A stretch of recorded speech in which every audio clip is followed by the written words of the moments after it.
guys! Today, let's do a full face first impression review nitong Happy Skin products. Kompleto na ako dito. Ang wala lang is yung pangkilay. So, ayan. Gawa na yung aking kilay. Alright. Iho-haul ko muna siya sa inyo so you can see kung ano yung mga products na I got from Happy Skin. Para makita niyo na rin kung ano yung mga gagamitin ko. Okay? So, first one I got is yung SS Second Skin Cream Silicone-Free Foundation. And the shade I got is number 2 or Natural Beige. Ito yung itsura niya. Prince made Pretty Limited Edition Glisten Up Strobing Kit. This is my first time na gumamit ng ganitong klaseng pang-contour. This one is taupe. Inside the box, yun yung included. Yung contour cheek stick and then itong highlighter cheek stick. Itong highlighter is champagne. So, ito yung itsura niya. Lahat ng prices, ilalagay ko na lang sa description box, ha? Huwag mo kakalimutan, Ann, ha? Lagay mo yung prices sa description box. Minsan kasi nakakalimutan ko, eh, kaya I'm sorry about that. Meron dito sa loob ng box na strobing sheet. So, ayan, merong, may instructions dito kung paano siya gagamitin, kung saan ilalagay. Ayan. Next, I have here is yung All Eyes on You na palette, eyeshadow palette. We have inside, si Ju lagi na lang nagpupukpok. Be, gusto mo bang maging karpintero? Inside, we have, meron uling instructions para sa date night look, everyday, and red carpet. Date night, everyday, and for, ano yung last? Red carpet look. We have oatmeal, biscuit, hazelnut, and espresso. Ano gusto niyo gawin natin dito? Date night, everyday, or red carpet? Parang gusto kong gawin yung everyday. Or, lagi na lang yata akong everyday. Why not yung red carpet? Gusto niyo? Gayahin natin to. I am here to stay. Precision liquid eyeliner. Itong Shut Up and Kiss Me lip and cheek mousse. Laugh always. So, I think ito yung gagamitin ko for the cheeks. I think so. Okay siya for cheeks. Oh, it's so pigmented. So, ito siya. So, dapat konti lang ilalagay ko later. Okay? Marami akong nakuhang lip products. So, isaswatch ko na lang sa inyo. Kasi, for sure, hindi ko naman lahat magagamit. Ay, ang ganda ng shade. This one is yung Shut Up and Kiss Me Power Pout Moisturizing Lip Lacquer. Yan. I-swatch ko na rin, ha? Pero gagamitin ko to. Shut Up and Kiss Me Lip and Cheek Mousse Laugh Always. Yan. Ito yung Laugh Always. And the next one is yung Shut Up and Kiss Me Honeymoon Glow Moisturizing Matte Lippy. Wow! Ganda nito. This one. Ayan. Ito. Then the last one is yung Shut Up and Kiss Me Moisturizing Matte Lippy The Morning After. So, ito yung The Morning After. Wow! Ito gusto kong gamitin. The Morning After. Ano sa tingin nyo? Yan ano? Ito. Bet ko to. Let's start with the Happy Skin Second Skin Cream Silicone-Free Foundation. And ang shade ko is Natural Beige. An improving color adjusting tinge that mimics your actual skin, making you look like yourself, only way better. Oh! So, I will be using this brush, Luxie 532 or Round Top Blender. Wow!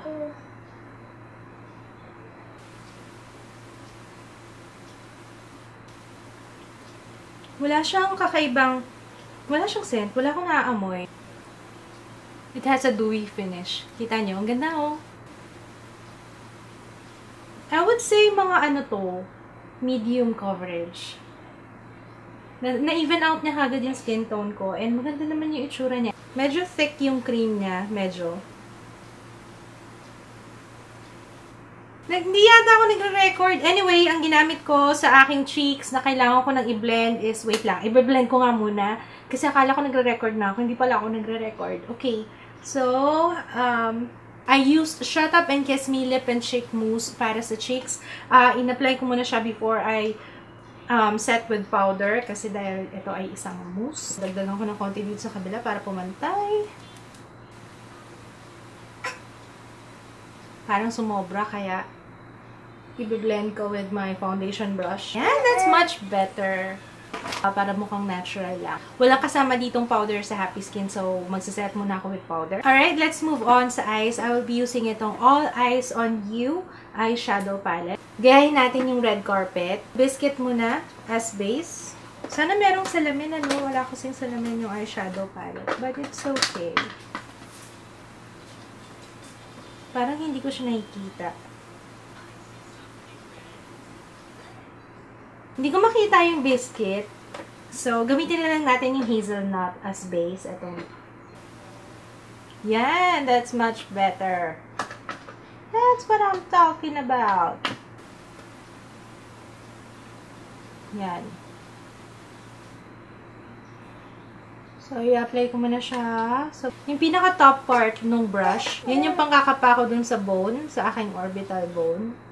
And then, hanggang dun ko lang ilalagay yung eyeshadow. And then, yung number 4, or yung espresso, yan, ilalagay ko sa outer corners. Using this brush, angled brush.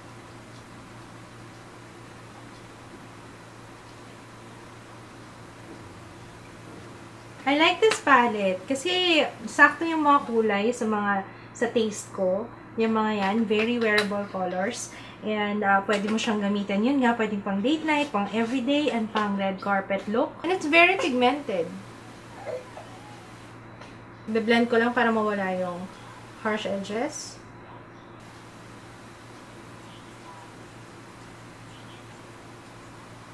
Kuha tayo ng flat brush like this one. Babalik ako dun sa espresso, sa lower lash line. Halfway lang, dahil dito sa inner corners, mag-highlight ako. Smudge ko na rin. And then yung oatmeal, ito. Gagamitin ko siya pang highlight sa inner corner. Dito. Here. And dito na rin sa ano ba tawag dito? Nakalimutan ko na. Ano tawag dito? Dito, here. I forgot. Bakit nakalimutan ko kung anong tawag dito? Sa brow bone. Yun! Yan. Alright. I am here to stay precision eyeliner. Liquid eyeliner. Mag-wing out tayo. Para ma-test out ko rin if this will last long.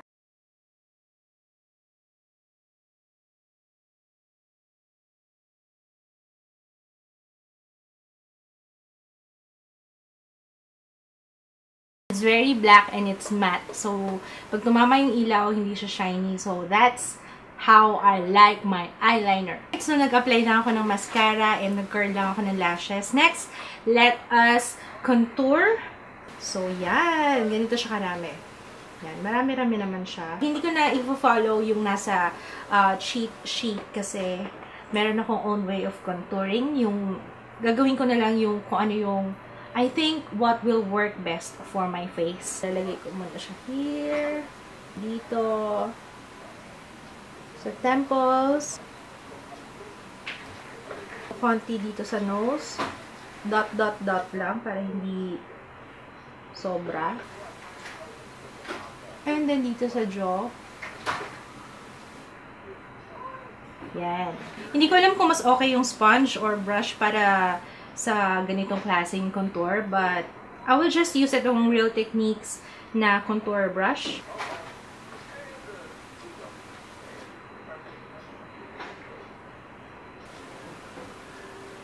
Wow! Parang mas mabilis gumamit ng ganito, ah. I think I like it. I think I like it. I think I like it.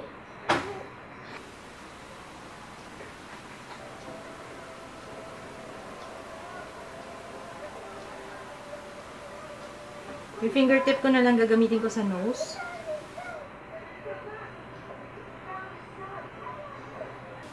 First time kong gumamit ng contour stick and I liked it. Let's move on dun sa highlighter Chick Stick. I have oily skin and kapag finalo ko yung nandun sa cheat sheet, maraming areas ng face ko yung malalagyan. And mamaya, baka magmukha na akong minahan ng langis. Okay? So, I will just put it dito sa upper cheeks. Wow! Oh my patch. This one is champagne, ha? Naalala ko tuloy yung champagne pop. Na hanggang sa pangarap ko na lang siguro yun. Wow! Yung iba nagtataka kung bakit kailangan mag-highlight.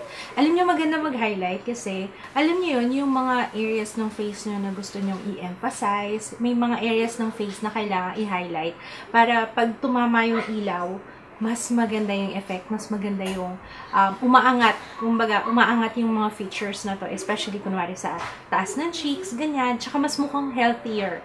Mas mukhang healthier yung skin kapag ka nag-highlight. So, that's the main reason kung bakit ako mahilig mag-highlight, kahit oily skin ako. Kasi iba pa rin yung naka-highlight ka, parang merong oomph sa makeup. Ilalagay na rin ako dito sa nose bridge. Can you see? Ayan, ayan o. Ayan o. Konti lang siguro dito sa noo. Kasi mamaya mag-shine din yan pag nag-oil up ako. Ang ganda nitong highlight na to kasi meron siyang maliliit, very, very tiny na glitter sa kanya pero hindi overwhelming, na hindi niya ma-emphasize yung large pores sa skin. Lalagay na rin ako dito sa ano nga pa to, chin, and then dito sa upper lip. Ayan. There. Ang ganda ng glow niya. Okay, so for the lips, I chose itong Shut Up and Kiss Me Moisturizing Matte Lippy the morning after.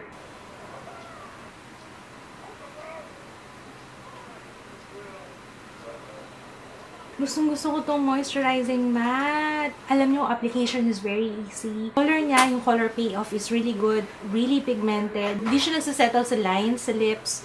And yung color niya solid. Alam niyo yun, hindi patchy. Actually, hindi mo nga ma-feel na meron kang something sa lips.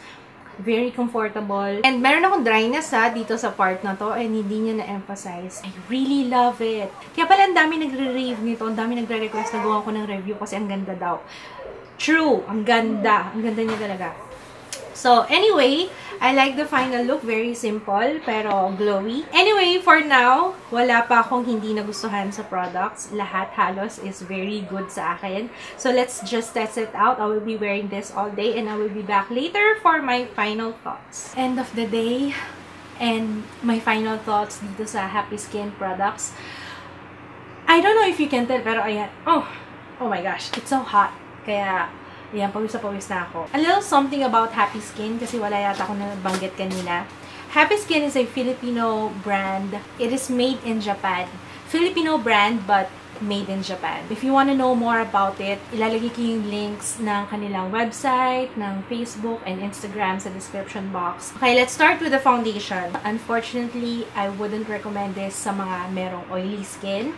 Although, pwede pa rin naman, it's wearable. Pero expect na you will blot from time to time kasi talagang nag-shine up ako ng bongga. Pero I didn't mind na mag-blot. Okay lang sa akin kasi, you know what, yung finish niya is really good. Kahit na nag-oil up ako, it's very, very lightweight sa face. Actually, hindi ko nga na-feel na meron akong makeup. Nakakalimutan ko. Nagkakamot ako kanina ng face. Tapos alala ko, ay, meron nga pala akong suot na foundation. It doesn't feel sticky. Kahit na nag-oil up ako ng bongga, I will still use this and next time gagamitan ko siya ng mattifying primer and mattifying powder. So, ewan ko na lang talaga. Sa cheeks ko, yung lip and cheek mousse, until now, andito pa rin siya sa face ko. So, it's pretty long lasting kasi buong araw. Mind you, ilang beses na ako nag-blot and ilang beses na rin ako nagpunas ng pawis. Yung cheek mousse pa lang kasi hindi ko pa siya nagamit sa lips eh. So, next one is yung ginamit ko sa eyes, yung All Eyes on You. It is very pigmented, so wala akong problema dyan. Lahat ng shades is very good, very wearable for everyday. Ito yung mga type ko na colors eh.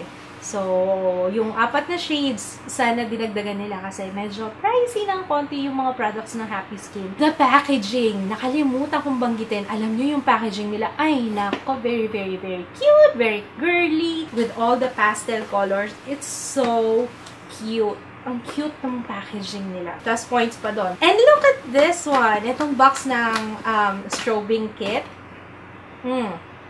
Meron pa kayong cheat sheet. Alright, my thoughts dito sa strobing kit. You have to get this. I love it. Wala akong ibang sasabihin na negative dito sa dalawang to because I really love it. This is my first time na sumubok ng contour stick and wala naman hindi ako na-disappoint. Ang dali niyang i-blend and very natural yung kulay niya. Hindi mukhang muddy sa face. Kung gusto niyo na healthy glow sa overall look nyo, oh my gosh. Itong dalawang to, you have to get this. You have to get this. A little goes a long way, konti lang, so hindi mo siya malamang, hindi mo siya mauubos kagad kasi a little goes a long way. I am here to stay liquid, precision liquid eyeliner. When they say precision, talagang precise ang application, especially if ang aim nyo is winged eyeliner. Brush type siya, so madaling, kung steady yung hands nyo, it's easier to work with. Pero sa kagaya ko na manginig yung kamay, medyo nahirapan ako kanina. But, nagawan ko naman ng paraan. As you can see, okay naman siya. And until now, let's see. Walang kumalat dito sa walang kumalat dito sa outer corners ng eyes ko. So, which means it's really good. It's very long-lasting. And kahit ganyan-ganyanin ko, hindi natatanggal. Hindi siya nagpa-fade. Hindi siya nagpalit ng kulay. Kasi may mga eyeliner na nagpapalit ng kulay, diba? Ito, hindi siya nagpalit ng kulay. And, nakalimutan ko lang banggitin kanina. After ko mag-lash curler, usually, diba, kapag naka-eyeliner ka, parang sumasama yung eyeliner dun sa lash curler. Pero this one, hindi siya natanggal kanina. So, it's very good. Hindi ko yata nabanggit yung eyeshadow. Yeah, additional sa eyeshadow, I'm sorry, I'm all over the place. Yung sa eyeshadow, until now, it looks really good. Kung ano yung itsura niya kanina. Mas lalo na siguro kung ginamit ako ng primer kasi hindi ako gumamit ng primer kanina. Hindi nag-crease. Take note, hindi ako nag-primer ha. Hindi nag-crease. Very easy to work with. Madaling i-blend. So, wala akong problema sa eyeshadow. Yung sa lips, it's still here. Parang nag-iwan siya ng, although it's not a liquid lipstick and hindi naman siya nag-promise ng long-lasting talaga. I think it's pretty long-lasting kasi kumain na ako, umiinom ako, tapos okay pa rin siya, nandito pa rin siya sa lips ko. Hindi siya nagsettle sa lines sa aking lips and very hydrating kasi gumanda